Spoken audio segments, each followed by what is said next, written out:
Let us we will continue with next point from our first chapter. पहिल्या chapter मधल्या पुढच्या point कडे आपण जाऊयात आता. कुठला point what sorry I got in Marathi again. So we need to stuck to Hindi and English, है ना. ओके ठीक है. सो देखते हैं आज का पॉइंट हमारा क्या है. आज का हमारा चर्चा का विषय क्या है. So it is continuous happiness and prosperity. This we have seen. What is this? Continuous happiness and prosperity. What is this? We have studied in last lecture. We have studied in detail this point. So what it is, under which head we studied it. So this is basic human aspiration. In the last lecture we have studied human aspirations. Okay, so this is basic human aspiration, continuous happiness and prosperity. So let us, we will go ahead with that. Slideshow किधर है भाई.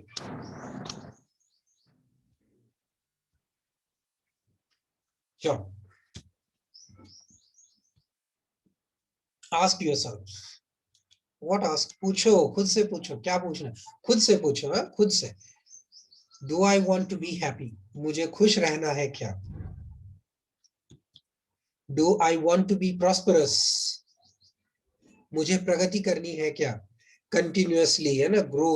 Growth चाहिए क्या? Do I want the continuity in happiness and prosperity? इन दोनों के बीच में मुझे continuity चाहिए क्या? Do I need the continuity in happiness and prosperity? So the answer is yes. We have studied this in last lecture. हमने ये देखा है पिछले लेक्चर में. इसका आंसर yes है. क्यों yes है? क्या है ये? क्योंकि ये है हमारा natural acceptance. This is our natural acceptance. अब ये जो नेचुरल एक्सेप्टेंस था, ये जो हमारा बेसिक ह्यूमन एस्पिरेशन था, कौन सा? जो अभी हमने डिस्कस किया, कौन सा? Continuous happiness and prosperity. So what is this? This is our basic human aspiration. इसके फुलफिलमेंट के लिए कंटिन्यूअस हैप्पीनेस और कंटिन्यूअस प्रॉस्पेरिटी के लिए क्या चाहिए, क्या जरूरी है?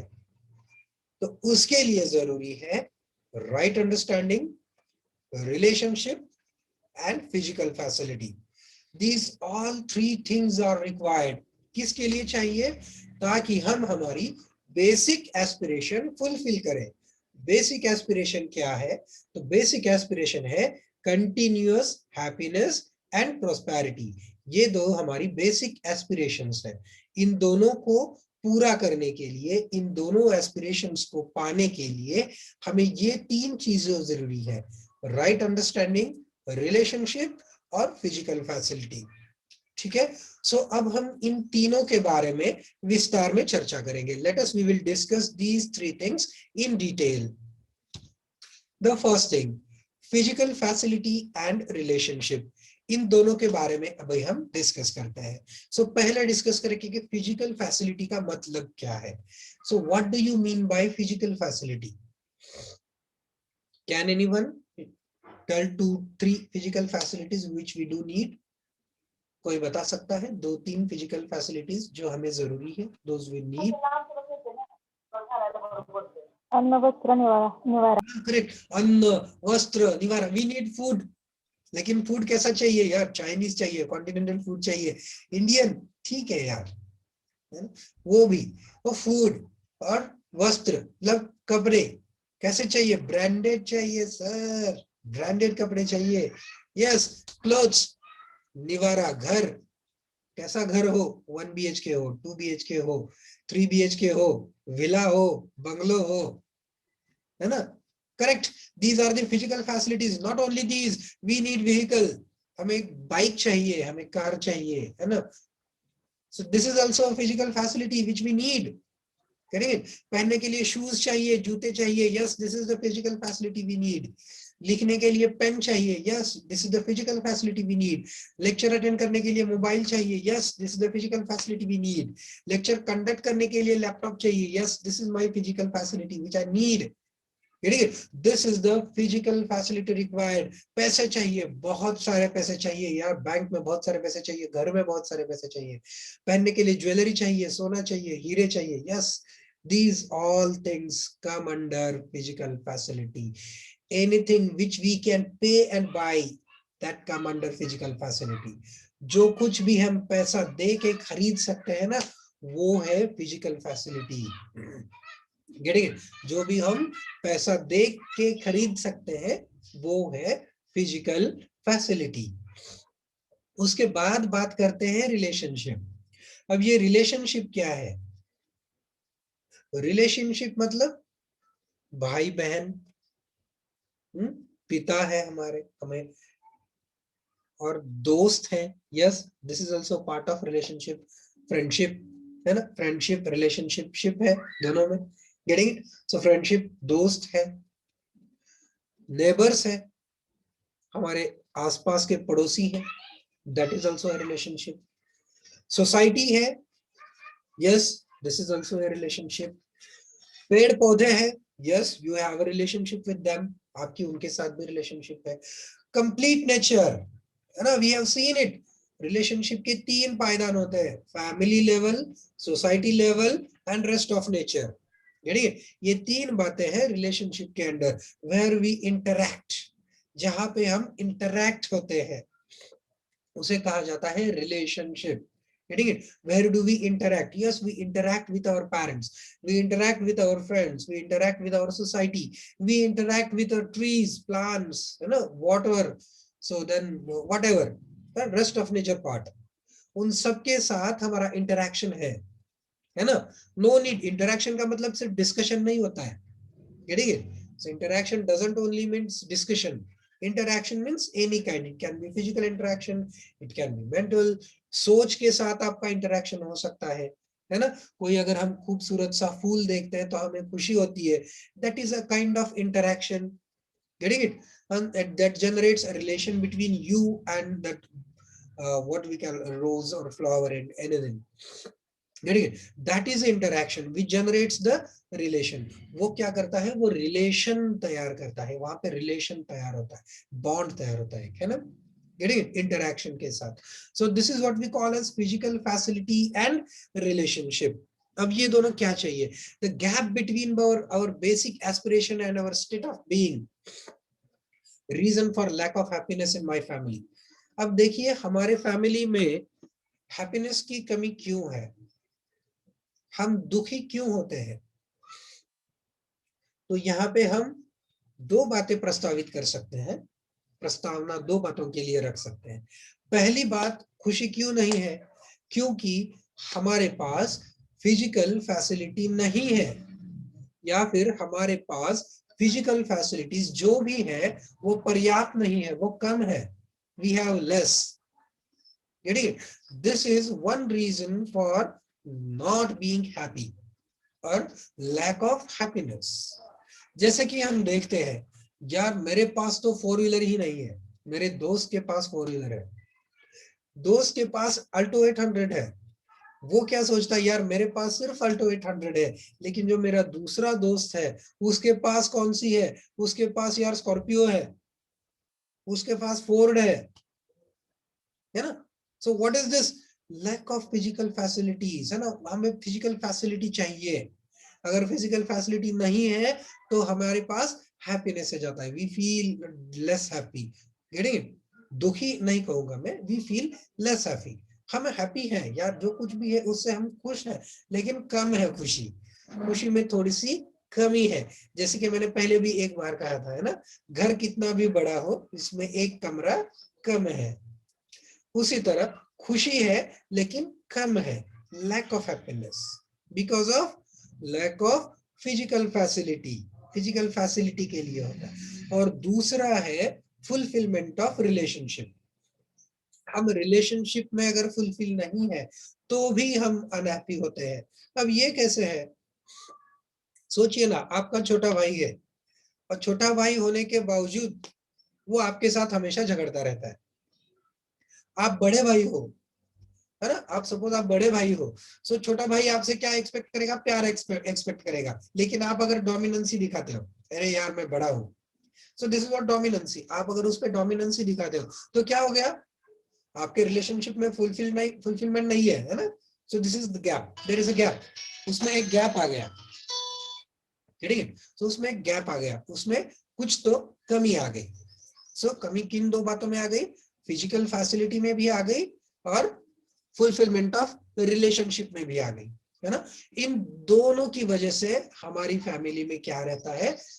खुशी की कमी रहती है, यानी तो हम क्या कर सकते हैं ना, हम इन दो बातों को 3 ब्रॉड कैटेगरीज में क्लासिफाई कर सकते हैं।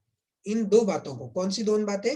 पहली बात तो फिजिकल फैसिलिटी और दूसरी बात है फुलफिलमेंट ऑफ रिलेशनशिप, है ना। इन दो बातों को हम 3 कैटेगरीज में डिवाइड कर सकते हैं। पहली कैटेगरी कौन सी होगी उसमें? Lack of hello sir, physical facility. Sorry, कुछ कहना चाहता है कोई? थोडं मराठी पण वापरत जावं सर, हिंदी पूर्ण असं लक्षात येत नाही. अरे अरे, लेकिन जो हिंदी समझता है उसको प्रॉब्लम हो जाएगी। ठीक है, मराठी भी यूज करूंगा। Thank you for suggestion. Okay, so ये जो है ना फिजिकल फैसिलिटी जी आहे, और ये जो fulfilment of relationship, fulfilment of relationship का मतलब समझ आया क्या है ना? आपल्या नात्यांमध्ये, आपल्या रिलेशन्स मध्ये, हमारे रिलेशन्स में, आपल्या नात्यामध्ये ज्यावेळेस थोडासा विसंवाद असतो, थोड़ा सा विसंवाद असतो, है ना। So we have lack of interaction. जैसे कि हमारे पिताजी हमेशा डांटते रहते हैं, हमेशा डांटते रहते हैं, प्यार से कभी बात ही नहीं करते, है ना। जसे की आपले घरचे, आपले वडील कायम खवळत असतात, प्रेमाने बोलत नाहीत. Yes, what is this? This you are feeling lack of fulfillment in relationship. You are feeling. Your father may be feeling differently, है ना। आपके पिताजी, तुमचे वडील वेगळ्या पद्धतीने विचार करत असतील, आपके पिताजी जरा अलग तरह से विचार करते होंगे. वो क्या कर रहे होंगे? यार ये तो मेरी सुनता ही नहीं, तो माझा ऐकतच नाही, जसं मला पाहिजे तो तसं वागत नाही, जैसे कि मैं चाहता हूं वो वैसे नहीं बिहेव कर रहा, इसलिए वो गुस्सा करते हैं, त्याच्यासाठी कळत असते. So this is lack of fulfilment of relationship. इन दो बातों की वजह से हमारी फैमिली में लैक ऑफ हैप्पीनेस है. तो अभी हम इसे 3 ब्रॉड कैटेगरीज में क्लासिफाई करेंगे. तर त्याला 3 कैटेगरी मध्ये आपण याला क्लासिफाई करूया. 3 कैटेगरीज. पहिली category, the first category, lack of physical facility. Physical facility नाहीये, त्याच्यामुळे काय झालं? Uncomfortable, unhappy. फिजिकल फैसिलिटी नहीं है, इसीलिए अनकंफर्टेबल है, अनहैप्पी है. दूसरा, adequate physical facility, uncomfortable and unhappy. मेरे पास जरूरत जितनी है उतना है, लेकिन फिर भी मैं अनकंफर्टेबल, अनहैप्पी हूं. एडिक्वेट है, जरूरत जितनी है उतनी है. मुझे एक घर चाहिए पक्का, जो बारिश में ना गले. ठीक आहे, माझ्याकडे घर आहे चांगलं, मला पाहिजे घर आहे, 4 खोल्याचं आहे, 5 खोल्याचं आहे, सफिशियंट आहे. माझ्याकडे गाडी आहे. Yes, my family can sit in the car. माझी अख्खी फॅमिली त्या कार मध्ये बसू शकते. यस, तेवढी कार आहे, पुरेशी आहे. माझ्या अकाउंट मध्ये पुरेसे पैसे आहेत, पुढचं 1 वर्ष 2 वर्ष मी आरामशीर लाईफ जगू शकतो. यस, उतना पैसा है मेरे पास कि मैं अगले 2 साल 3 साल आराम से जी सकूं. Yes, this is adequate physical facility. फिर भी मैं अनकंफर्टेबल हूं, फिर भी मैं अनहैप्पी हूं. और तीसरी स्टेज है adequate physical facility, comfortable and comfortable and happy. तो देखिए, मोस्ट ऑफ अस, हम सभी इन 2 स्टेजेस में है. पहली stage lack of physical facility, uncomfortable, unhappy. हमारे पास नहीं है, इसलिए हम अनहैप्पी है, अनकंफर्टेबल है. इसमें कुछ लोग जाएंगे. दूसरी कैटेगरी, हमारे पास है फिर भी हम अनहैप्पी है, अनकंफर्टेबल है. ये दूसरी कैटेगरी. सो मोस्ट ऑफ हमारे बहुत सारे लोग, बहुत सारे हमारे दोस्त ये पहले 2 कैटेगरीज में रहते हैं. हम, I can say including me, we all lie in first 2 categories and we need to shift from first 2 to third category. हमें इन 2 पहले स्टेजेस से थर्ड स्टेज में जाना है. Adequate physical facility, comfortable and happy. We need to reach at this stage. And when we will reach to this stage, जब हम इस stage में आएंगे, है ना, जब अपन इथं पोहोचू, then we can say we have continuity in happiness and prosperity. Okay, देखते हैं. So उन 3 कैटेगरीज को हम ऐसे लिख सकते हैं, SVDD। SVDD नाउ ये क्यों है, तो ये MCQ के लिए इधर उधर आपको मदद कर सकता है।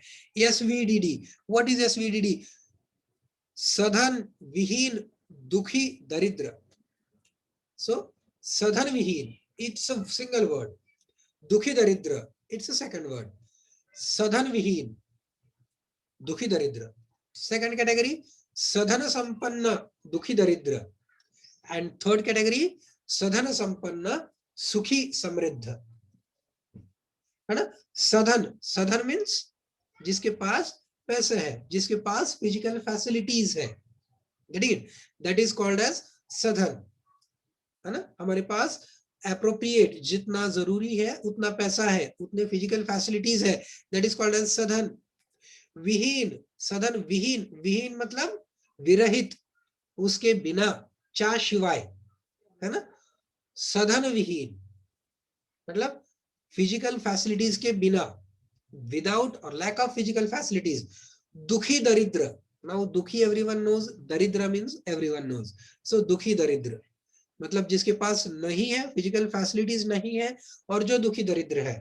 दूसरी कैटेगरी सधन संपन्न मतलब सधन है, उसके पास संपत्ति है, संपन्न है, बहुत है उसके पास, बहुत सारी सुख सुविधाएं हैं, लेकिन फिर भी वो दुखी दरिद्र है। सो सधन संपन्न दुखी दरिद्र। एंड थर्ड कैटेगरी सधन संपन्न सुखी समृद्ध।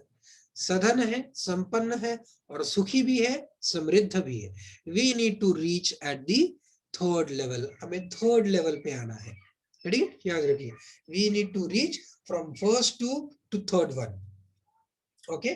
और थर्ड वन के लिए जाना, अगर थर्ड वन चाहिए तो क्या है, बहुत पैसे कमाओ, बहुत पैसे कमाओ, बहुत माल कमाओ तो सधन संपन्न सुखी समृद्ध होगे, नहीं, दैट्स नॉट द ट्रुथ। जास्त पैसे आल्यानंतर मी सधन संपन्न सुखी समृद्ध होणार का, नाही, नाही, गेटिंग इट, का बरं नाही, तेच आपण डिस्कस करणार आहे। Let us we will discuss further. So need of right understanding, अभी हमने 2 बातें डिस्कस की, कौन सी 2 बातें, physical facility and relationship. Now we will discuss the third one, अब हम थर्ड बारे में बात करेंगे, right understanding. So what is this right understanding? So being able to identify the need for physical facility. Now, if we are not able to identify our need for physical facility, then regardless of how much physical facility we accumulate, we never feel that we have enough. We keep wanting more. अरे sir कितना fast पढ़े, कुछ समझ नहीं आया। Let us we will see slowly. Discuss करते हैं टुकड़ों में। Being able to identify the need of physical facility, हमें क्या करना है, हमें आइडेंटिफाई करना है कि हमें कौन कौन सी फिजिकल फैसिलिटीज चाहिए, कितनी हद तक चाहिए, आम्हाला कुठल्या कुठल्या फिजिकल फॅसिलिटीज पाहिजेत आणि त्या कुठल्या लेवल पर्यंत पाहिजेत ते आधी आपण आयडेंटिफाई करायचं आहे।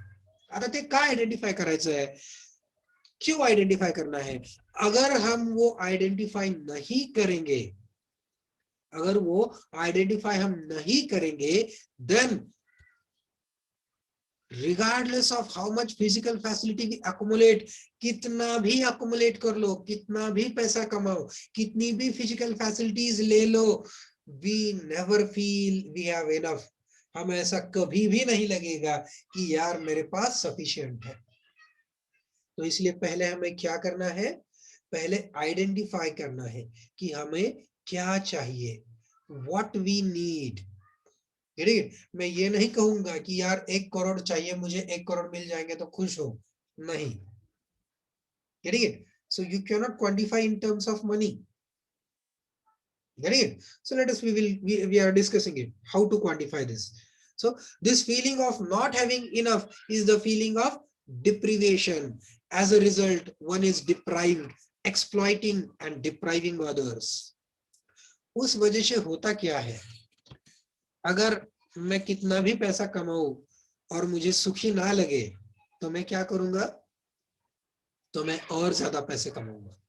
और ज्यादा पैसे मैं कैसे कमाऊंगा, दूसरों को एक्सप्लॉइट करके।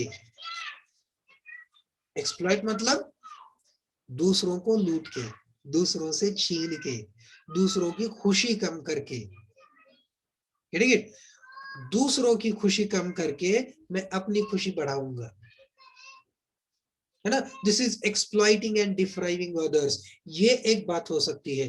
दूसरी बात क्या हो सकती है, अगर मुझे पता ही नहीं मुझे कितना चाहिए, तो जितना भी आएगा उतना मुझे कम है, जर मला माहितच नसेल मला किती पाहिजे, तर किती जरी आलं तरी मला कमीच वाटणार आहे आणि मी कसं फील करणार आहे, डिप्राइव्ड, मला वाईटच वाटत राहणार आहे, माझ्याकडे कमी आहे, माझ्याकडे पुरेसं नाहीये, yes we will feel deprived, आपल्याला अजून कमीच वाटत जाईल, सो त्याच्यासाठी काय पाहिजे आपल्याला, राईट अंडरस्टँडिंग, हे राईट अंडरस्टँडिंग गरजेचं आहे, तर ह्या 3 गोष्टी गरजेच्या आहेत. पहिल्या कुठल्या कुठल्या, फिजिकल फॅसिलिटी, त्याच्यानंतर परत रिलेशनशिप, आणि तिसरं right understanding in the relationship आणि फिजिकल फॅसिलिटी, ह्या दोन्ही मधलं राईट अंडरस्टँडिंग तुम्हाला पाहिजे, ह्या 3 गोष्टी पाहिजेत आपल्याला. कशा पाहिजेत ह्या 3 गोष्टी बघूया.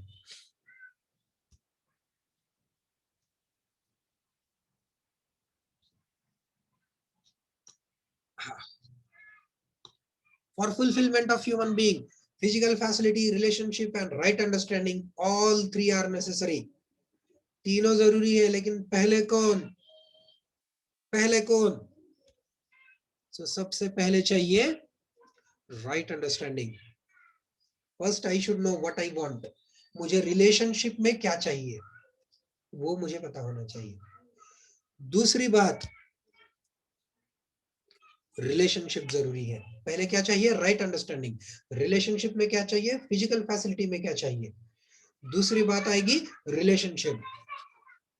आई need to have a good relationship, है ना, गुड रिलेशनशिप. और उसके बाद आता है फिजिकल फैसिलिटी. ये तीनों राइट ऑर्डर में चाहिए, ठीक है, ये तीनों राइट ऑर्डर में चाहिए. पहले अंडरस्टैंडिंग, फिर रिलेशनशिप को महत्व दीजिए, और उसके बाद फिजिकल फैसिलिटी को महत्व दीजिए, ठीक है. ऐसी चाहिए हायरार्ची. सबसे ज्यादा इंपॉर्टेंट है राइट अंडरस्टैंडिंग, उसके बाद रिलेशनशिप, और उसके बाद फिजिकल फैसिलिटी. और इन तीनों, ये तीनों बातें अगर हम राइट ऑर्डर में फॉलो करते हैं, ये तीनों चीजें, right understanding, relationship and physical facility, अगर ये तीनों बातें हम राइट अंडरस्टैंडिंग में, राइट ऑर्डर में फॉलो करते हैं, तो उसे कहा जाता है human consciousness. Human consciousness. Consciousness मतलब जागरूकता. कॉन्शियसनेस म्हणजे जागरूकता. हिंदी में, मराठी में, दोनों में सेम वर्ड है, जागरूकता. This is living with human consciousness. जागरूक राहणे, ठीक है. सो कधी जागरूक राहणे, if we will follow these 3 in a right order, right understanding, relationship and physical facility. Okay, so what is happening nowadays in relationship? लेकिन देखा जाए तो अब relationships में क्या हो रहा है, क्या होता है relationships में, देखिए क्या ये होता है. Every time when there is a fight, we want to resolve it. जब भी हमारे दोस्त के साथ झगड़ा होता है, फाइट होती है, हमारे फादर के साथ, हमारे मदर के साथ, हमारे भाई के साथ, जब भी हमारी फाइट होती है, लढाई होती आहे, जेव्हा आपले भांडण होतात मित्रासोबत, भावासोबत, काय म्हणतो आपण लगेच, आपल्याला काय पाहिजे असतंय, we want to resolve it. आपल्याला ते रिझॉल्व करायचं असतंय. आपल्या मित्राबरोबर भांडण झाल्यानंतर आपल्याला वाटतं की यार सेटलमेंट करायला पाहिजे होती, मी एवढं चिडायला नाही पाहिजे होतं. वाटतं, वी फील इट, जरी आपली मिस्टेक नसली तरी देखील, आणि जरी आपली मिस्टेक असली तरी देखील आपल्याला काय पाहिजे, we want to resolve it. We feel it, हम सोचते हैं कि यार रिजॉल्व करना चाहिए, लेकिन होता क्या है असल में, we start the next day with the thought that we won't want to fight today. हम दूसरे दिन इस सोच के साथ दिन की शुरुआत करते हैं कि यार आज फाइट नहीं करनी है, आज झगड़ना नहीं है, लेकिन होता क्या है, फाइट टेक प्लेस अगेन. हम सोचते हैं कि यार आज नहीं झगड़ना है, आज नहीं झगड़ना है, फिर भी झगड़ा हो जाता है. Again we start fighting. उसके बाद क्या होता है, हम इरिटेट होने लगते हैं, गुस्सा करने लगते हैं, बहुत बहुत दिन हम बात नहीं करते हैं ना, झगड़ा होने के बाद दोस्त के साथ बात नहीं करते. It's common tendency. Not speaking for days, dragging each other to court. भाई भाई कोर्ट में खींचता है एक दूसरे को, है ना. सो ये हो रहा है रिलेशनशिप में, दिस इज हैपनिंग इन, ये क्यों है? ये है because of lack of human consciousness. ये क्यों होता है, ये बातें क्यों होती है? क्योंकि ये तीनों चीजों में प्रॉब्लम है, इन तीनों चीजों में कुछ तो गड़बड़ है। या तो हमारी राइट अंडरस्टैंडिंग में गड़बड़ है, या तो हमारी रिलेशनशिप में कुछ तो गड़बड़ है, या तो हमारी फिजिकल फैसिलिटी की रिक्वायरमेंट में कुछ तो गड़बड़ है। Getting it? तीनों में से कोई भी चीज अगर गड़बड़ है तो क्या होगा? ये होगा। Getting it? कॉन्फ्लिक्ट, झगड़ा होगा, इरिटेशन होगा, गुस्सा आएगा। Getting it? So this will happen. Okay. Let us will see what is this. इससे होता क्या है? राइट अंडरस्टैंडिंग से होता क्या है? और rather we can say वो हायरार्ची की वजह से क्या होता है? सो राइट अंडरस्टैंडिंग हमें किन चीजों में चाहिए? जैसे कि हमने बात की थी, राइट अंडरस्टैंडिंग हमें चाहिए रिलेशनशिप में, हमारे संबंधों में और फिजिकल फैसिलिटीज में। इन दो बातों में राइट अंडरस्टैंडिंग चाहिए। अगर रिलेशनशिप में राइट अंडरस्टैंडिंग हो तो क्या मिलता है? तो म्यूचुअल हैप्पीनेस मिलता है, उभय सुख। रिलेशनशिप में राइट अंडरस्टैंडिंग हो तो मेरे और मेरे दोस्त के साथ अगर मेरी अंडरस्टैंडिंग है, इफ आई नो, हमारी बहुत ज्यादा अंडरस्टैंडिंग है, आई नो उसे क्या चाहिए and he knows what I need. Getting it? So in that case what will happen? Mutual happiness, उभय सुख। हम दोनों भी खुश रहेंगे, वो भी खुश रहेगा मेरे साथ, मैं भी खुश रहूंगा उसके साथ। होता है ना, जो हमारा बेस्ट फ्रेंड होता है ना, हम कहते हैं उसे मेरा सब कुछ पता है ना, और मुझे उसका सब कुछ पता है। What he want I know, what I want he knows. So उस दोस्त के साथ हमारा वक्त अच्छा बीतता है ना। तसल्या मित्रासोबत आपला वेळ कसा जातो? व्यवस्थित जातो, टाइम कब खत्म हुआ पता ही नहीं चला। ठीक है?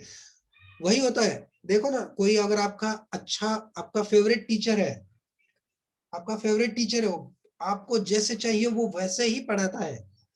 सो उसमें क्या होता है? वो लेक्चर कब खत्म हुआ पता भी नहीं चलता। Getting it? अगर राइट अंडरस्टैंडिंग नहीं है, अगर आपका और आपके टीचर के साथ नहीं बनता, तो यार ये लेक्चर कब खत्म होगा? Getting it? सो उसमें उभय सुख नहीं है। लेकिन अगर उसमें अंडरस्टैंडिंग है तो आपके टीचर भी खुश, आप भी खुश। दिस इज उभय सुख, म्यूचुअल हैप्पीनेस। फिजिकल फैसिलिटी में अगर राइट अंडरस्टैंडिंग हो तो क्या होता है? म्यूचुअल प्रॉस्पेरिटी, दोनों की वृद्धि होती है। Getting it? दोनों की वृद्धि मतलब आपकी और नेचर की, दोनों की वृद्धि होगी। Getting it? सो वो होगा। सो एनिमल्स के लिए सिर्फ ये जरूरी है, फिजिकल फैसिलिटी। देखिए ना, यहाँ पे लिखा है एनिमल्स के लिए सिर्फ फिजिकल फैसिलिटी जरूरी है। Animals need only this physical facility, they don't need relationship. उनके लिए संबंधों का महत्व नहीं है, उनके लिए सिर्फ फिजिकल फैसिलिटीज चाहिए। Getting it? और ह्यूमन बीइंग के लिए क्या चाहिए? दोनों बातें चाहिए। ठीक है? सो फिजिकल फैसिलिटी सिर्फ एनिमल्स के लिए एडिक्वेट है, सफिशिएंट है, उतना ही चाहिए। लेकिन ह्यूमन बीइंग्स के लिए ये जरूरी है, लेकिन एडिक्वेट नहीं है, सफिशिएंट नहीं है, इसके साथ ये भी चाहिए। ओके? ठीक। Now let us we will discuss. Just to know your understanding about being in relationship is naturally acceptable. अब इस बारे में बात करते हैं कि क्या इस क्वेश्चन का मतलब क्या है जो लिखा है, just to know your understanding, कि आपको कितना समझ आया है, क्या समझ आया, म्हणजे तुम्हाला किती समजलंय की being in relationship is naturally acceptable. म्हणजे काय? रिलेशनशिप मध्ये राहणं म्हणजे चांगलं वागणं आणि दुसऱ्यांनी सुद्धा आपल्यासोबत चांगलं वागणं. Getting it? Being in relationship म्हणजे आपण दुसऱ्यांसोबत चांगलं वागणं आणि दुसऱ्यांनी पण आपल्यासोबत चांगलं वागणं इज नॅचरली एक्सेप्टेबल. ये नॅचरली एक्सेप्टेबल है ना? ये आपको अंडरस्टैंड हुआ कि नहीं, ये हम कैसे देखेंगे? तो ये 3 सवाल हम खुद से पूछेंगे. Ask these 3 questions to yourself. The first one, you want to live in relationship with others. हमें हार्मनी में रहना है दूसरों के साथ, रिलेशनशिप में रहना है दूसरों के साथ। दूसरा, हमें दूसरों के विरुद्ध में रहना है। You want to live in opposition with other, दूसरों के विरुद्ध में हमें रहना है। और तीसरा, you believe living has to be necessarily in opposition with others, that is there is a struggle for survival, survivor for the fittest. अब ये तीसरी कैटेगरी बहुत जरूरी है। तीसरी कैटेगरी क्या है? तीसरी कैटेगरी कहती है कि स्ट्रगल फॉर सर्वाइवल, जीने के लिए स्ट्रगल करना पड़ता है। दूसरों को मारो और खुद बड़े हो जाओ। Get it? दूसरों को मारो, दूसरों को कुचलो और खुद बड़े हो जाओ। That is survival for the fittest, है ना? जो ताकतवर है वही जिंदा रहता है, जंगल का कानून, है ना? जो ताकतवर है वही जिंदा रहता है, जंगल का